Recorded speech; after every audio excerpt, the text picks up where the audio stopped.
I have this glass candlestick from the Dollar Tree and I'm going to spray it in my gold shorty. I found this jar at the Dollar Tree. It's a mason jar. I'm going to paint it in our Wise Owl primer. Allow that to dry overnight. And this is just going to give me a surface that I can paint and it's going to adhere. Once dry, I'm going to paint the jar black. I'm not worrying about full coverage. And I'm doing one coat. I found this contact paper at the Dollar Tree. The pattern has nothing to do with my project.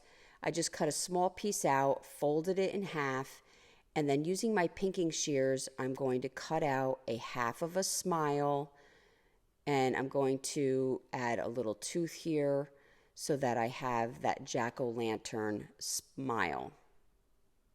And I'm going to cut one tooth out at the bottom.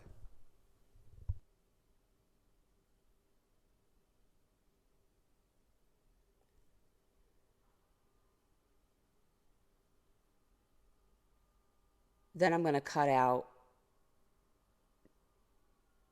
2 triangles and then a very small triangle. I'm going to take the backing off of the contact paper. I'm going to lay the smile down, the eyes, and then the nose. I actually really liked how this wood looked against the black.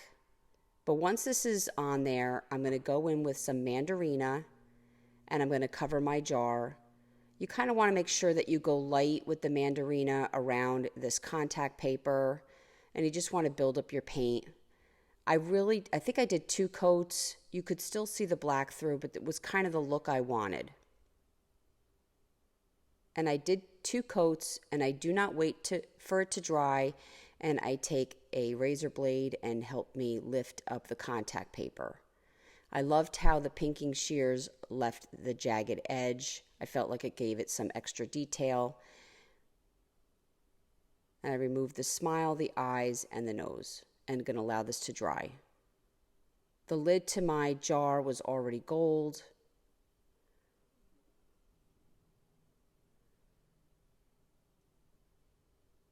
I added this ribbon around the rim.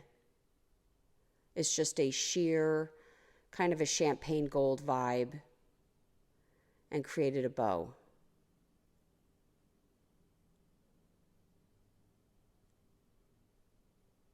I added a little handle to the top of the lid, and now I'm going to glue my jar to this candlestick. Once everything dried, I'm going to take some black paint and a chip brush, and I'm just going to dry brush on the candlestick all over the jar and the lid. And this is just going to give me a more vintage vibe or that antique look.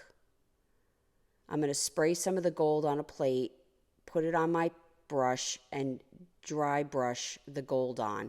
I think this came out really cute, and I really hope you enjoyed this video. For other tutorials, go check us out on YouTube. You can now watch all our videos at chalkitoutfancy.com. For any paint products, tissue paper transfers, or mesh stencils, chalkitoutfancy.com. Thank you so much.